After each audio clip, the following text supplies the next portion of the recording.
we remain steadfast in our commitment in delivering local news that matters. Stories that inspire. Enriching the lives of Filipinos in the Philippines and across the globe. This is your GMA Regional TV. Buong puso para sa Pilipino. Narito na ang mga pinakamalalaking balita ngayong Biyernes. Regulasyon ng LTO hinggil sa pagkakaroon ng driver's license at pagpaparehistro ng sasakyan ng mga gumagamit ng e-bike at e-trike, umani ng reaksyon. Pagdaan ng mga ito sa National Highway sa Lipa City, tututukan ng sipos. Umano'y miyembro ng isang criminal group sa Bicol Region at naharap sa patong-patong na kasong pagpatay, arestado ng Santo Tomas City Police at Region 4 Intelligence Group. La Niña Watch, idilabas na ng pag-asa sa gitna ng nararanasang epekto ng El Nino. Horseback riding, bagong atraksyon sa Baywalk sa Tanawan City, Batangas. At ilang solo parents sa Batangas City isiniilalim sa skills training at livelihood program ng TESDA bilang bahagi ng pagdiriwang ng Women's Month.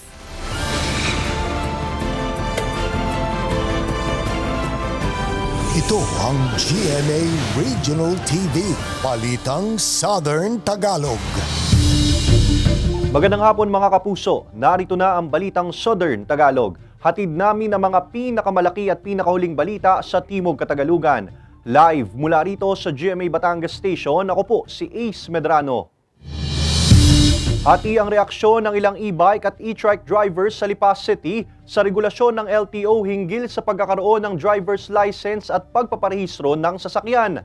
Para sa detalye, makakasama natin live si Denise Abante. Denise?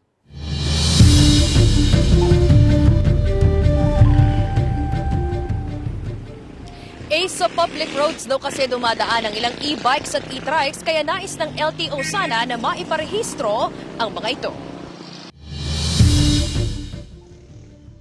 May halos 2 taon na raw na gumagamit ng electric bicycle o e-bike ang 27 anyos na si Jonard. Isa siyang sales consultant ng isang e-bike shop. Mula raw nang mauso ito matapos ang pandemya, laking ginhawa at kabawasan na raw ito sa kanyang gastusin, gaya na lamang ng gasolina. Mas nakakamenos daw siya kung e-bike ang kanyang gagamitin. Pero ngayon, bumaba na raw ang bilang ng mga bumibili ng e-bike sa kanila. Bali, tama lang kasi napabalitaan nila ngayong rehistro. So may mga doubt din sila. Ako, e-bike user din. So, pag may license ka po kasi, so may train ka doon, so alam mo po yung mga traffic rules natin, medyo prevent tayo sa accident. Kasi pag may license po kayo, yun, talagang matuturuan kayo ng ayos doon. So, sa akin po, okay lang po. Pabor din dito ang tricycle driver na si Augusto. Natural lang ngayon. At sila nagamit din ng karsada eh. Talagang dapat lang sila magparesensya, magparehistro. Pero mga e-bike ka, nadyan ka sa highway na ganyan, hindi ka naman makatakbo ng matulin at pagkano, biglang-biglang kukurba. Ayon sa panukala, kinakailangan kumuha ng driver's license at magparehistro sa tanggapan ng LTO ang mga gumagamit ng e-bike at e-trike. Patuloy pa rin naman daw itong pinag-aaralan ng LTO 4A at may technical working group na silang nakatutok dito. Kung pabor sina Jonard at Mang Augusto sa pagpaparehistro ng mga e-bike at e-trike, pati na ang pagkakaroon ng lisensya ng mga nagmamaneho nito, hindi sang-ayon dito ang e-bike user at tinderang si Aling Justina. Malaking kabawasan daw sa kanyang kita kung kinakailangan pa nilang magparehistro at kumuha ng lisensya. Parang hindi po ako pabor kasi ari nga po ang aming pinaghahanap buhayan lang pong mag-asawa. Marami pong gastusin pa po siya po. May edad na din naman po siya. Malapit lang naman din po kami. Marami pa pong magagastos ay para po sa akin ayoko po. Ayon sa Lipa City Public Order and Safety, oras na rin daw talaga para higpitan ang pagbabantay at pagbabawal sa mga e-bike at e-trike sa mga national highway, lalo pat hindi lisensyado ang ilan sa mga nagmamaneho nito at wala pang mga rehistro. I think it's about time na kailangan talagang parehistro kasi gumagamit sila ng pampubliko nating kalsada eh. Dapat alam talaga nila yung batas trapiko na kailangan masunod. Hindi lang basta sasakay. Yung mga minor, hindi rin talaga pwede dapat. Dismayado rin ang e-bike user na si Julius. Ayon sa kanya, mas nakatitipid siya sa gasolina at oras kapag e-bike ang ginagamit. Ari naman po yung bicycle eh. Kasi meron naman po tayong alternative route para sa mga e-bike sa tagiliran lang. Unang-una, wala naman po itong makina eh. Opo, hindi po siya ganun kabilis tumakbo. Nasa nagdadala na lang po talaga siya. Maging responsable ng mga driver. Hindi na kailangan ng rehistro kasi pag magparehistro pa, another gastos. Sakali raw na maipatupad at maging ganap na batas ang panukala, mahigpit itong tututukan ng Lipas Sipos. Yan po ay para naman din sa safety lang lahat ng motorista, hindi lang po yung sakay sa e-bike. So pati po yung ibang motorista na ka-share nila sa kalsada. Kailangan po natin paghigpitan at dahil po safety ang aming priority dito. Meron po yan ng ordinance na i-amen po yung ating traffic ordinance para po sa pagtaas ng penalty po ng ganyan po. Sabi sa atin kanina ng LTO-4A, magkakaroon pa raw sila ng Regional Directors Conference sa March 14 hanggang 15 kung saan posibleng mapag-usapan ang naturang panukala para sa mga e-bike at e-trike. Ace? Maraming salamat, Denise Abante. Sa gitna ng nararanasang epekto ng El Nino, inilabas na ng Pag-asa ang La Nina Watch. Kailan naman kaya inaasahang mararamdaman ang epekto ng La Nina? Alamin sa report ni Hazel Alviar. Sa gitna ng nararanasang matinding init, pagkatuyot at pagkabitak-bitak ng mga sakahan bunsod ng El Nino, naglabas na kahapon ng La Nina Watch ang Pag-asa. Unti-unti na raw kasing humihina ang epekto ng El Nino. Diyan sa advisory na nilabas natin, El Nino Advisory number 9, mature and expected to continue pero may sign na po siya na weakening na siya. So, yun nga, until May siya, tapos mag-transition siya into a normal condition. Ikinatuwa ng magsasakang Sinilo ang inilabas na La Nina Watch. Ito na raw marahil ang hinihintay nilang pag-asa para tuluyang mabuhay ang mga tanim nilang 1 ektaryang papaya. Anihan na raw sana ngayon pero dahil kulang sa patubig, hindi na lumaki ang mga tanim nila at namunga man ay hindi na rin daw ito mapapakinabangan pa. Pero kung may darating daw na ulan, mabubuhay pa ang mga papaya. Kapag dumating na ang inaasahang ulan, saka na raw nila malalagyan ng abono ang mga pananim. Aabot rin daw sa mahigit 1 tonelada ang inaasahan nilang ani dito. Lanta ng halaman. Pero sabi nga dun sa balita nung kagabi, na may La Nina na raw. Kaya di mahusay naman. Gaganda pa yan. Makaka-harvest pa kami dyan. Pero paliwanag ng Pag-asa, bagamat naglabas na sila ng La Nina Watch, hindi naman daw ibig sabihin nito ay may mga pag-ulan kaagad. Magpe-persist nga yung El Nino until June, magiging normal, pero yung effect pa nung El Nino na yon is mararamdaman until August. So possible na ma-delay yung onset ng rainy season din natin. Sa ngayon, habang wala pang sapat na tubig sa sakahan ni Mang Nilo, naglilinis na lang daw muna sila at magtitiis. Ang nais namin mangyari, may tutulong ang gobyerno, di kami tulungan. Kasama si Buhay Adante Jr., Hazel Alviar, Balitang Southern Tagalog. Arestado ng Santo Tomas City Police at Region 4A Intelligence Group ang umano'y miyembro ng isang criminal group sa Bicol. Tutukan yan sa report ni Denise Abante. Sige, gumalaw ka! Huwag nang lumaban! Pusas! Huwag na! Hindi naman nga eh. Alam mo may kaso ka ha?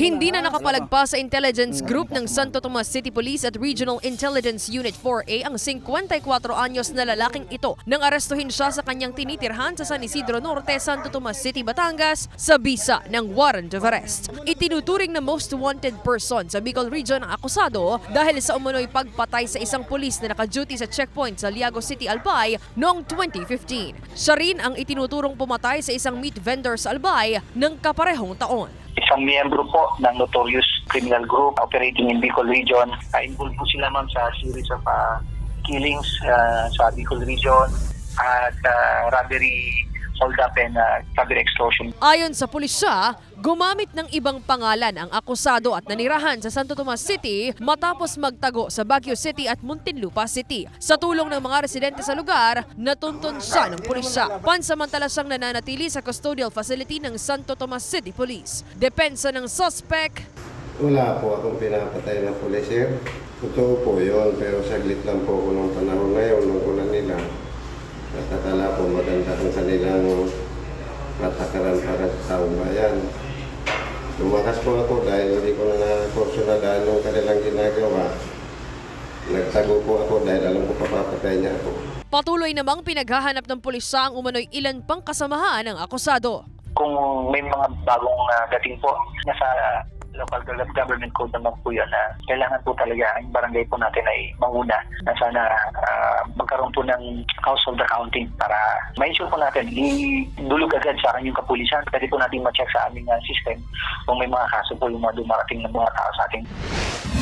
Sa Santo Tomas City pa rin, kalaboso rin ang dalawang lalaking ito na umano'y tumangay sa isang rent-a-car van noong December 8. Sa bisa ng warrant of arrest, inaresto ng pulisya ang mga akusado at kasalukuyang nasa temporary custodial facility ng pulisya. Sinisika pa ng GMA Regional TV Balitang Southern Tagalog na makuhanan ng pahayag ang mga suspect at ang umano'y na biktima ng mga ito.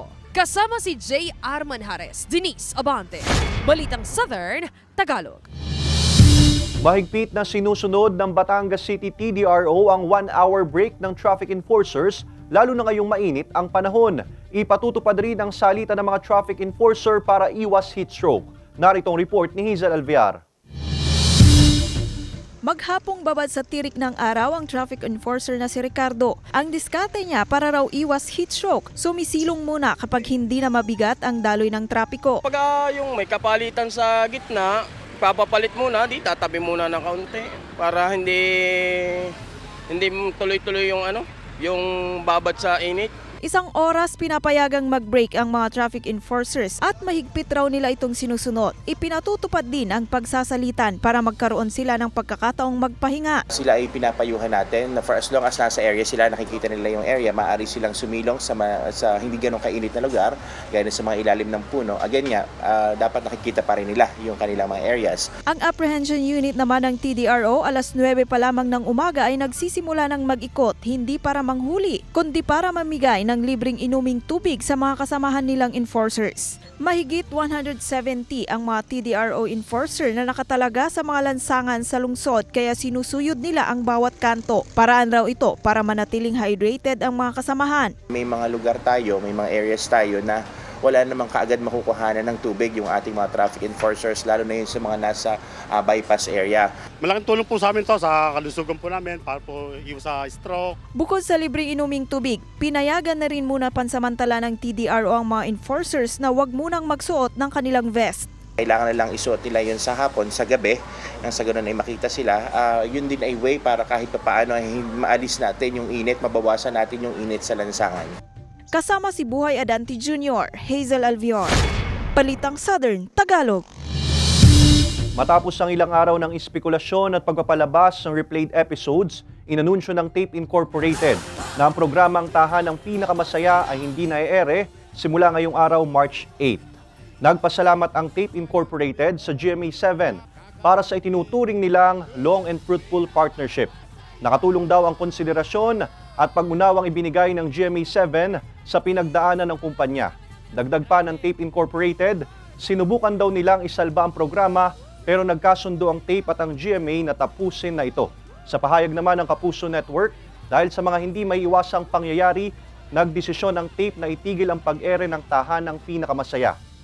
Nagpasalamat ang GMA Network sa Tape Incorporated para sa napakahalagang ambag nito sa noontime programming sa nakalipas na mga dekada na tiyak na di malilimutan ng mga Pilipino sa darating na mga taon.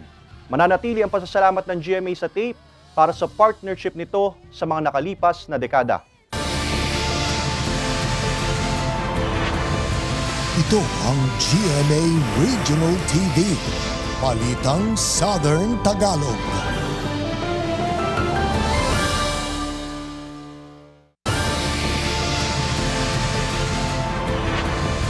Ito ang GMA Regional TV, Balitang Southern Tagalog. Nilinis ng PCG Southern Tagalog ang parola sa Lubao, Batangas na isa sa kilalang pasyalan sa bayan bilang paghahanda sa Holy Week. Samantala nakolekta sa coastal cleanup ang mahigit 30 sako ng mga basura sa Batangas City. Narito ang report ni Paul Hernandez.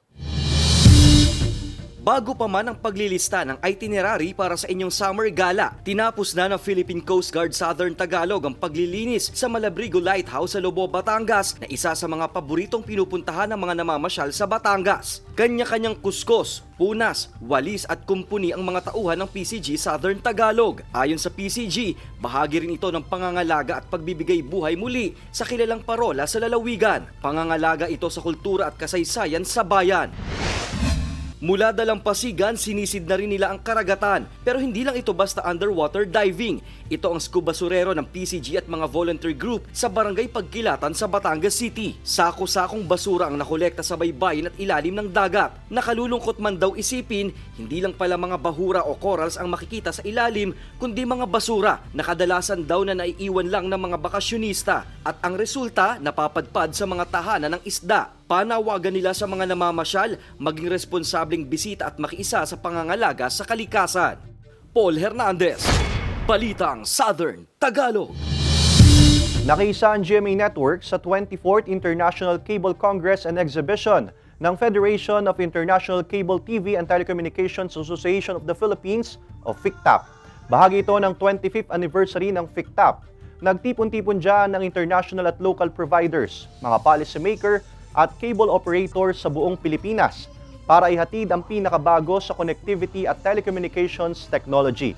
Nagkaroon ng GMA Hour segment kung saan nag-perform sina Black Rider stars Yasi Pressman, John Lucas at Xavier Ramos. Nanghara na rin si AOS singer at The Clash 2023 champion John Rex.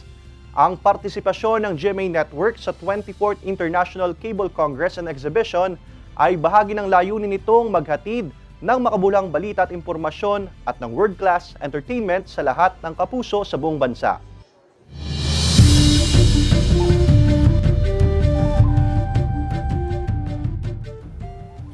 Mga kapuso, ito ang inyong GMA Regional TV interview sa Balitang Southern Tagalog.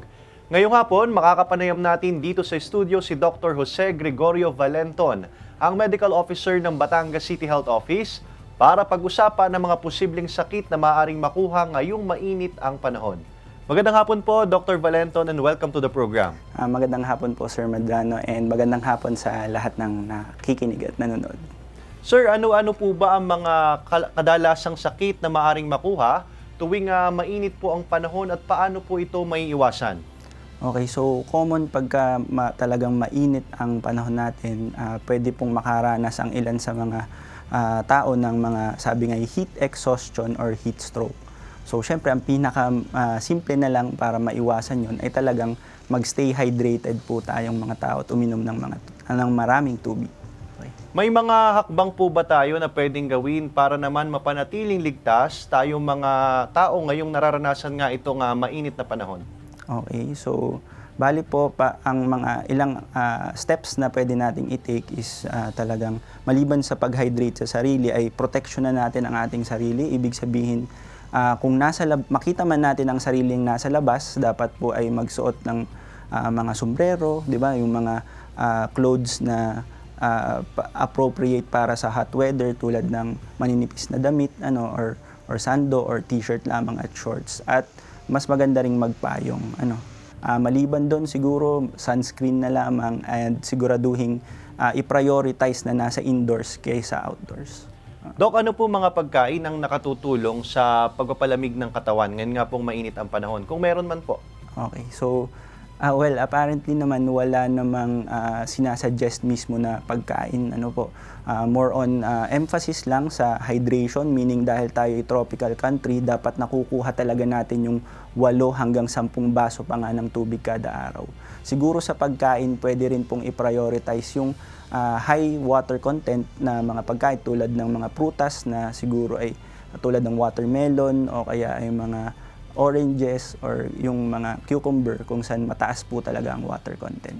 Dok, ano naman po mga aktibidad ang pwede po nating gawin para ma-feel na mas komportable lalo nung nakakaranas tayo ng mainit na panahon? Okay, so bali pagdating sa activity talaga tulad nung nabanggit ko kanina, mas maganda po na i-prioritize natin ang indoor activities. Ibig sabihin dahil nga pagtanghali sobrang taas talaga ng temperatura at tutok ang araw, mas maganda po na yung mga nagagawa naman sa loob ng bahay at manatili na lang po sa loob ng bahay. Ibig sabihin kung tayo po ay lalabas, mas magandang naka-schedule siya na early morning or late afternoon na lang kung saan hindi sobrang tutok ang init ng araw.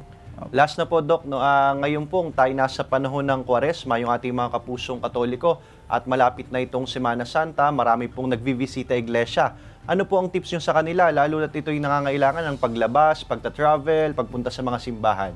Okay, doon naman sa Visita Iglesia, lalo na't ito ay talagang dahil maraming pupuntahan na mga simbahan, so maaaring buong araw talaga yung activity. Ang masasabi ko lang or maipapayo, talagang planuhin natin yung magiging trip natin. Kasi nga, syempre, hindi po dapat, maliban sa potential na matinding traffic na nararanasan, maganda ay naka-schedule talaga kung saan tayo pwedeng mag-break muna para kumain, mag-hydrate ng sarili, sumilong, para maiwasan yung laging nasa labas. Maraming salamat po, Dr. Jose Gregorio Valenton, ang Medical Officer ng Batangas City Health Office.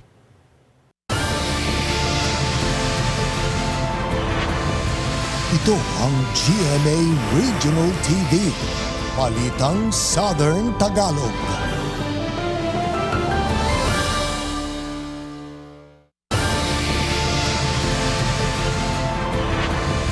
Ito ang GMA Regional TV, Balitang Southern Tagalog.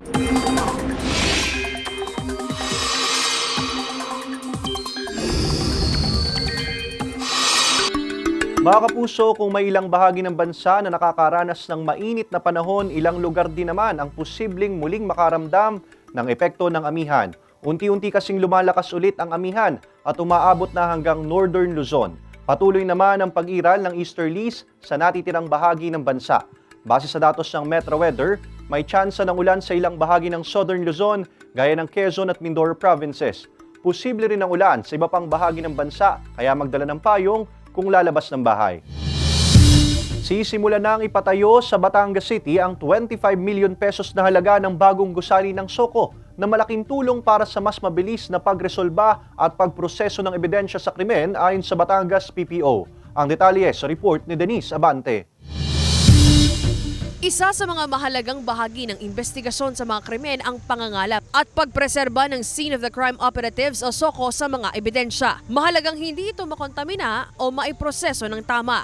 Kaya bilang suporta sa Batangas Provincial Forensic Unit, magpapatayo ang PNP ng 3 palapag na SOCO building. Ay sinagawa ang groundbreaking ceremony na pinangunahan ng PNP Forensic Unit, ilang opisyales ng SOCO, Department of Public Works and Highways District 2 at ang kinatawan ng lokal na pamahalaan ng Batangas City. Ang ipatatayong gusali ay di hamak umanong mas malawak kaysa sa lumang 2-story building na kasalukuyan nilang opisina ngayon. Ang bukha ng forensic group is through SOCO. SOCO is just one of the specialties or technical disciplines ng forensic group. Dito lahat nagsisimula ang trabaho ng forensic group. Dito nakokolekta yung mga evidence. At saka yung mga evidence na nakolekta, doon pumapasok yung ibang trabaho. Ito ay naka-anchor doon sa pagpapatayo natin ng ating building. 25 million pesos ang inilaang budget para rito. Malaking tulong umano ito para sa mga investigasyon at pangangalaga sa mga ebidensya. Ang allocation po nito is 25 million. But the construction cost po ay 24 million 131. Ang notice of award po nito ay noon pang February 21. Since tayo po ay mag-groundbreaking muna, so anytime po after ng groundbreaking, pwede na pong mag-start. Ito po ay may NTP noong pang February 23. And ang target completion po nito ay December 22. December 22. Yun po including na yung mga obstruction, yung pong mga calamity, yung mga typhoons na darating. Siyempre, masususpend po yan kung ilang araw. Plano rin ng SOCO na mag-upgrade din ng mga kagamitan gaya ng high-speed ballistic photography, 3D forensic facial reconstruction, DNA amplification at superglue fuming, oras na maipatayo ang bagong gusali. Kasama si J. Arman Hares, Denise Abante, Balitang Southern Tagalog. Atraksyon ngayon ang horseback riding sa Baywalk sa Tanawan City, Batangas. Ang mga alagang kabayo sa lugar, survivors ng 2020 Taal Volcano Eruption ayon sa LGU. Silipin yan sa report ni Hazel Alvear. Perfect spot para sa mga turistang nais masilayan ang ganda ng Bulkang Taal ang Baywalk sa Ambulong, Tanawan City, Batangas. Presko ang hangin na swak para sa mga nais mag-relax. At ang bagong atraksyon ngayon, ang horseback riding. Pero sinong mag-aakala na ang mga maliliksing kabayong yan ay ang mga kabayong minsan nang nalagay sa bingit ng panganib nang pumutok ang Bulkang Taal taong 2020. Ayon kay Cristino na isa sa mga nag-aalaga ng kabayo, matindi rin daw ang pinagdaanan ng mga hayop. Ang atin pong mga kabayo nung kasalukuyan na bagong putok ang bulkan ay palibas ay nadala po. Sila po ay naging mailap at nagiging parang agresibo, nagiging matapang dahil sa nakaranas sila ng patak ng putik ay mainit, kaya sila pagkahawakan ng katawan ay nagagalit. Ayan po ay sa pamamagitan ng aming pag-aalaga, ayan po ay napabait namin muli. Wala naman daw dapat ipangamba ang mga turista dahil maaamo na ngayon ang mga kabayo. Kapag first time nyo pa lang po sumakay, parang kakabahan kayo. Pero kapag nakasakay na kayo, saya talaga. Ang ating pong mga handler ay sanay na po at experiencado na sa paghawak ng kabayo. At may mga sinusunod din po tayong mga safety measures upang masigurado po natin ang kaligtasan ng lahat ng sasakay. Noong nakarang buwan lang nang mapagpasyahan ng barangay na ilagay ang mga kabayo sa Baywalk bilang dagdag atraksyon sa lugar. Malaking tulong naman daw ito para kay Cristino dahil may pinagkakakitaan sila ngayon. At sa gitna ng nararanasang matinding init ng panahon, tinitiyak daw nila ang kaligtasan ng mga kabayo. Kami po ay nagpapasakay sa halagang 150, conforme din po sa layo. At para po mapabuti uli namin ang kalusugan ng aming kabayo, kami po ay nangungumpay pagdating ng hapon para maikumpay sa gabi. At yan po ay mula umaga, tanghali at hapon, ayan po pinainom namin ng trigo. Umaasang pamunuan ng barangay na sa tulong ng horseback riding ay mas sisigla pa ang turismo sa lugar. Hazel Alvior, Balitang Southern Tagalog.